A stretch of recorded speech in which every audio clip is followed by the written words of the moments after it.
Hadirin jamaah Jumat yang dimuliakan Allah Subhanahu wa taala. Nabi Muhammad sallallahu alaihi wasallam menceritakan tentang umat sebelumnya yang disebut dengan Bani Israel. Umur mereka 80 tahun. Malamnya beribadah kepada Allah, sedangkan siangnya berjihad fi sabilillah. La ya'sunallaha tarfata 'ainin, tidak pernah berbuat dosa kepada Allah walaupun sekedip mata. Ketika Nabi bercerita tentang 4 orang dari kalangan Bani Israel 80 tahun tidak pernah berbuat dosa walau sekedip mata, malamnya beribadah, siangnya berjihad, ketika itu sahabat Nabi merasa bersedih hati, karena umur umat Nabi Muhammad SAW baina sittina wa sab'in, antara 60 sampai 70 tahun. Dipotong masa tidur, bekerja, mengurus keluarga, mencari nafkah, bertani, berniaga, mencari penghidupan. Rasanya tidak mungkin bisa mengimbangi 4 orang dari kalangan Bani Israel itu. Allah Subhanahu wa ta'ala yang maha kasih dan sayang tidak membiarkan sahabat Nabi SAW dalam keadaan bersusah hati. Maka malaikat Jibril membawa satu surat, a'udzubillahi minasyaitonir rajim, inna anzalnahu fi lailatul qadr wa ma adraka ma lailatul qadr, lailatul qadri khairum min alfi syahrin. Ada satu malam, siapa yang beribadah pada malam hari itu lebih baik dari 83 tahun.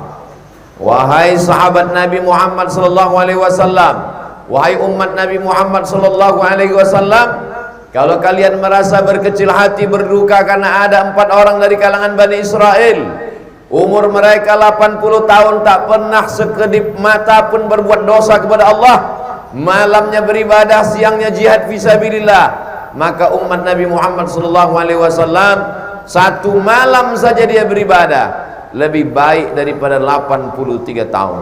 Jadi kalau 10 tahun umurnya dia mendapatkan Lailatul Qadar setiap tahun, maka 83 tahun kali 10 sama dengan 830 tahun. Umur umat Nabi Muhammad SAW boleh jadi lebih pendek, usianya boleh jadi tidak sepanjang usia Bani Israel, tapi ada keutamaan. Itulah mengapa Nabi Musa alaihi salam, apa kata Nabi Muhammad SAW tentang Nabi Musa? Lau kana Musa hayyan ma wasa'ahu illa yattabi'ani. Seandainya Nabi Musa hidup hari ini, maka dia pasti akan menjadi umatku, dia pasti mengikut aku.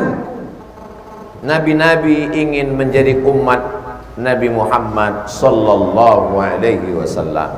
Walaupun umat ini umat yang terakhir, tapi yang pertama kali masuk ke dalam surga adalah umat Nabi Muhammad sallallahu alaihi wasallam. Mengapa demikian? Karena mereka datang menghadap Nabi Adam alaihissalam pada saat bangkit di padang mahsyar, panas terik sejengkal dari ubun-ubun. Ada yang tenggelam karena peluh keringatnya sampai ke mata kaki, ada yang sampai ke pinggang, ada yang sampai ke dada, ada yang sampai ke leher, ada sampai ke ubun-ubunnya. Lalu kemudian mereka meminta kepada Nabi Adam, menghadaplah kepada Allah. Nabi Adam mengatakan, aku malu menghadap Allah karena aku pun juga pernah melakukan kesilapan dan kesalahan. La taqraba hadhihi syajarah, jangan dekati pohon kuldi ini. Lalu kemudian fa'azallahuma syaitan, setan menggoda. Lalu kemudian Nabi Adam bertaubat kepada Allah, Rabbana zalamna anfusana wa illam taghfir lana wa tarhamna lanakunanna minal khasirin.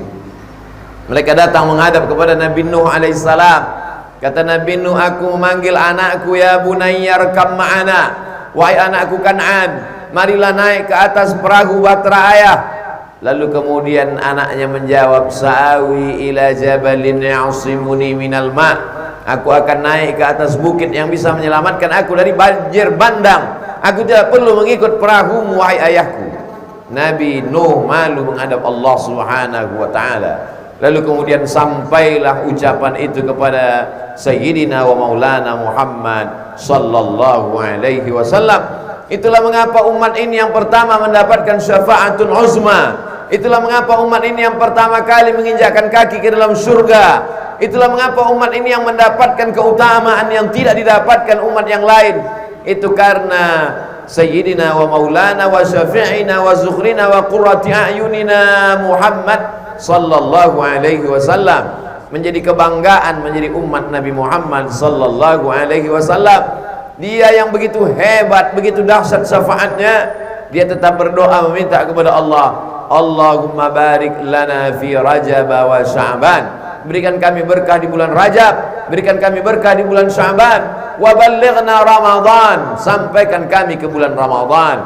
60 hari sebelum nampak hilal Ramadan, dia sudah berdoa meminta supaya disampaikan ke bulan Ramadan, padahal dia dijamin masuk surga, padahal alam terkembang karena dia, padahal dialah yang mengetuk pintu surga pertama kali, padahal dialah yang membuat Allah Subhanahu wa taala kasih dan sayang kepada umat ini.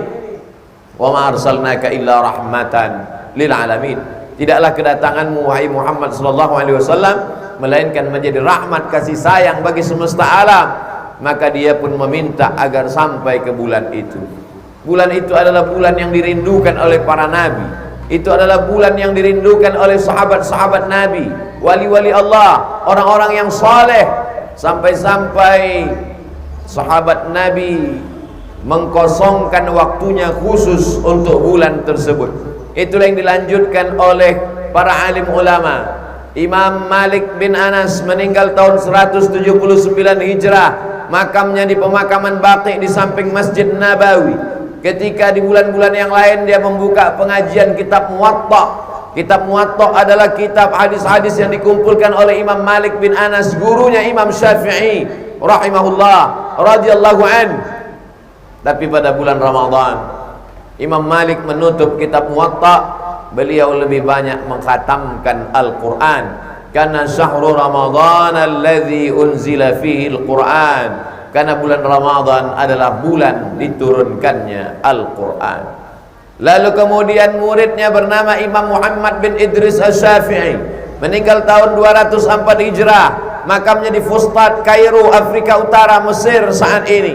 Imam Syafi'i diriwayatkan oleh Imam Az-Zahabi dalam kitab biografi para ulama Syiar A'lam An-Nubala, wa kana Muhammad bin Idris Asy-Syafi'i yukhtimul Qur'ana fi Ramadan 60 khatamah. Imam Syafi'i mengkhatamkan Quran di bulan Ramadan 60 khatamah, 60 kali khatam. Begitulah mereka mensyukuri nikmat umur disampaikan ke bulan Ramadan. Tidak ada waktu yang kosong hampa, semuanya bernilai, dan yang paling utama di antara mengisinya adalah bulan yang diturunkan saat itu. Dipilih Allah, inna anzalnahu fi lailatin mubarakah, kami turunkan Al-Quran itu pada malam yang penuh dengan keberkahan. Berkah ziyadatul khair, lebih dari kebaikan yang semestinya, lebih dari sekedar kebaikan yang seperlunya, melebihi dari malam-malam yang lain. Tapi dalam setahun ada 360 malam. Malam yang mana di antara malam-malam itu maka dipersempit dari 360 malam menjadi 29 sampai 30 malam. Syahrul Ramadan alladzi unzila fihi Al-Quran, Al-Quran diturunkan pada malam bulan Ramadan. Malam yang mana? Maka Imam Abul Fida Ismail Ibnu Katsir dalam kitab Tafsir Al-Quranil Azim menyebutkan beberapa pendapat para ulama. Ada ulama yang berpendapat pada malam pertama bulan Ramadan, ada ulama yang berpendapat pada malam 3 Ramadan, ada yang mengatakan pada malam 5 Ramadan, ada pula yang berijtihad mengatakan malam 7 Ramadan, ada di antara mereka yang mengatakan malam 9 Ramadan. Lalu kemudian di antara pendapat Imam Syafi'i mengatakan 17 Ramadan. Itulah mengapa masyarakat Indonesia, Asia Tenggara, Malaysia, Brunei Darussalam memperingati nuzul Quran pada malam 17 Ramadan. Ada pula yang mengatakan pada 10 terakhir Ramadan berdasarkan hadis Nabi. Nabi i'tikaf di 10 hari terakhir Ramadan, dan Nabi berpesan taharru lailatul qadri fil ashril awakhir min Ramadan. Carilah dia 10 terakhir Ramadan. Mengapa Allah tidak menetapkan malamnya? Mengapa hanya menetapkan bulannya? supaya malam-malam di bulan itu tidak ada yang kosong daripada menghidupkan qiyamul lail. Qiyam, bangun. Afsyus salam, tebarkan salam. At'imut ta'am, bagi makanan. Jangan sampai ada orang kelaparan. Berikan santunan beras, nasi bungkus, nasi kotak. Jangan sampai ada yang tak makan. Lalu kemudian wa tusalli bil laili wan nasu niyam. Wa tusallu bil laili wan nasu niyam. Pada saat manusia tertidur lelap, engkau tegak bermunajat, berdoa di waktu malam. Tidak ada malam yang kosong daripada beribadah. Selesai salat Isya biasanya pulang ke rumah. Di malam-malam Ramadan dilanjutkan dengan tarawih. Lebih baik mengkhatamkan Al-Quran di dalam salat. Maka Umar bin Khattab mengangkat sahabat Nabi bernama Ubay bin Ka'ab untuk menjadi imam salat tarawih di Masjid Nabawi, kota Al-Madinah Al-Munawwarah. Maka satu malamnya 1 juz, 30 malam 30 juz. Itulah yang dilanjutkan sampai hari ini di Masjidil Haram, di Masjid Nabawi. Beberapa masjid di kampung halaman di negeri Melayu tetap melaksanakan 1 malam 1 juz untuk mengajar khatam Quran dalam salat.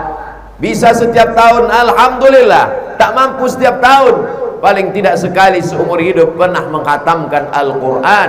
Bisa membaca, alhamdulillah. Tak sanggup membaca, menjadi orang yang mendengar pun jadilah. Karena itu akan menjadi amal yang akan dibawa menghadap Allah Subhanahu wa ta'ala. Cari imam-imam yang hafalannya bagus, cari yang suaranya nyaring, indah didengar, sehingga membuat kita lebih khusyuk. Lama terasa, tapi karena keindahan bacaan tak terasa begitu lama. Karena telinga juga perlu keindahan. Walaqad zayyana as-samaa'a bizinatinil kawakib. Langit-langit kami hiasi dengan bintang ke bintang, planet-planet bertebaran. Begitu indah di tengah malam. Kalau malam indah karena bintang, mata nyaman melihatnya, maka telinga juga nyaman, terang benderang, indah mendengar suara para qari membaca Al-Quran. Laisa minna man lam yataghanna bil Quran. Siapa yang tidak melantunkan Al-Quran dengan suaranya yang merdu, maka dia bukan umat Nabi Muhammad sallallahu alaihi wasallam. Lalu kemudian selesai tarawih ditutup dengan witir. Innallaha watirun, Allah maha ganjil. Yuhibbul witra, Allah suka kepada salat yang rakaatnya ganjil. 1 rakaat, 3 rakaat, 5 rakaat, 7 rakaat, 9 rakaat, 11 rakaat. Witir yang paling banyak pernah dilaksanakan Nabi sallallahu alaihi wasallam. Lalu kemudian setelah itu membaca Al-Quran, bertadarus. Membaca Al-Quran selama ini hanya didengar telinga sendiri. Pada saat tadarus diperdengarkan kepada orang lain. Ada matnya yang kurang tepat, ada makharijul hurufnya yang tidak pas, ada bunyinya yang tidak sesuai. Telinga kita tidak pernah mengkoreksi diri kita, karena kita merasa bacaan paling bagus, paling benar. Maka pada saat tadarus memperdengarkan bacaan ke telinga orang lain. Orang yang tahu peci kita miring, orang yang tahu kain kita tidak rapi, orang yang mengerti bagaimana bentuk baju kita. Kita adalah orang yang siap dikritik orang lain. Filosofi yang terkandung dalam tadarus. Setelah itu pulang ke rumah, tidak boleh orang hanya memikirkan ibadah lalu tidak tidur di tengah malam. Sahabat Nabi bernama Amr bin As, Abdullah bin Amr bin As, dilaporkan oleh ayahnya Amr bin As kepada Nabi Muhammad sallallahu alaihi wasallam. Lalu Nabi memanggil Abdullah bin Amr bin As. Katanya engkau tidak tidur malam, katanya engkau tidak makan, katanya engkau tidak mendekat kepada istrimu. Maka kata Nabi sallallahu alaihi wasallam menegur Abdullah bin Amr bin As, "Inna li jasadika 'alaika haqqan." Badanmu perlu hak, kasih dia makan, kasih dia minum. Inna li 'ainika 'alaika haqqan. Matamu punya hak, kasih dia tidur. Inna li ahlika 'alaika haqqan. Istrimu punya hak, beri dia perhatian. 3 yang tidak boleh dianiaya. Badan kasih makan, mata kasih tidur, istri berikan perhatian. Itu pesan Nabi sallallahu alaihi wasallam. Jadi kalau ada orang yang bangga dengan ibadahnya, maka sesungguhnya kalau dia tidak adil, dia zalim, dia aniaya, dia akan dituntut di hadapan Allah Subhanahu wa taala. Selesai tadarus, berikan hak mata, tidurlah sampai pada waktunya. Wa minal laili, dari sebagian malam, fatahajjat, bangkit, lawan tidur.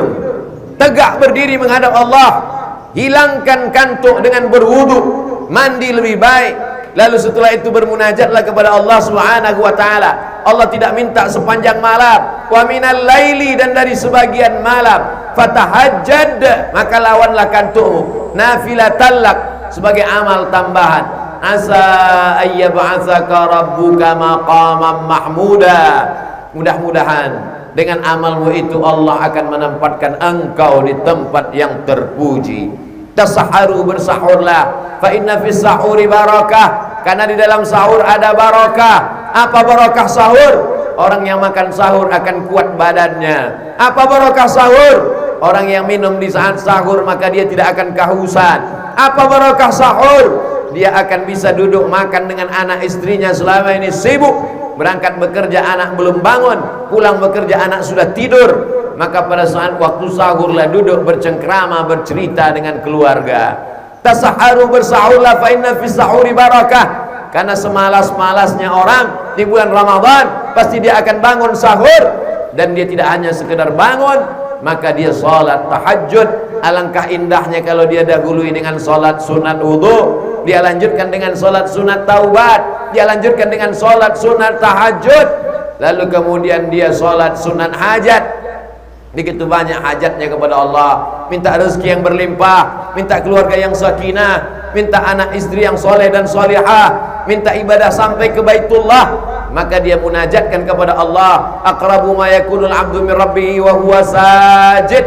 Orang yang paling dekat dengan Allah adalah ketika dia bersujud. Fa'aksiru fihi du'a, maka perbanyaklah doa ketika sujud, bermunajat, meminta, memohon. Orang yang sombong adalah orang yang tidak mau berdoa. Orang yang angkuh adalah orang yang tidak mau meminta. Walaupun dalam pergaulan dia santun, baik, suka berderma, tapi ternyata dia sombong. Kenapa? Karena dia tidak mau mengangkatkan tangannya, menundukkan kepalanya, meneteskan air matanya, menyadari bahwa dirinya bukan siapa-siapa, meminta, memohon, merintih, mengharap kepada Allah Subhanahu wa taala. Jangan sampai Ramadan berlalu. Boleh jadi ini Ramadan terakhir bagi kita. Tahun depan masih ada Ramadan. Tahun 2024 masih ada Ramadan.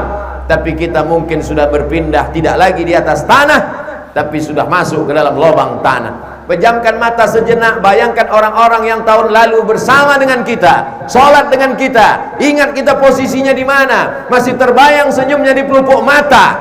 Tapi tahun ini dia tidak lagi bersama dengan kita, kena COVID, darah tinggi, stroke, bermacam-macam penyakit datang. Sebenarnya itu hanya cara Allah Subhanahu wa taala. Likulli ummatin ajal. Setiap manusia ada ajal, waktu limit, batas yang ditetapkan Allah. Idza jaa ajaluhum, kalau ajal itu sampai, la yastakhiruna sa'atan wa la yastaqdimun, tak dapat dimajukan, tak dapat pula dimundurkan.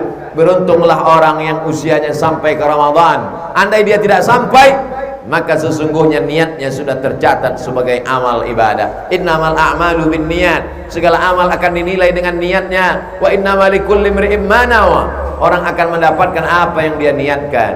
Barakallahu li wa lakum fil Qur'anil azim, wa nafa'ani wa iyyakum bima fihi minal ayati wadh-dhikril hakim, wa taqabbala minni wa minkum tilawatahu innahu wal ghafurur rahim.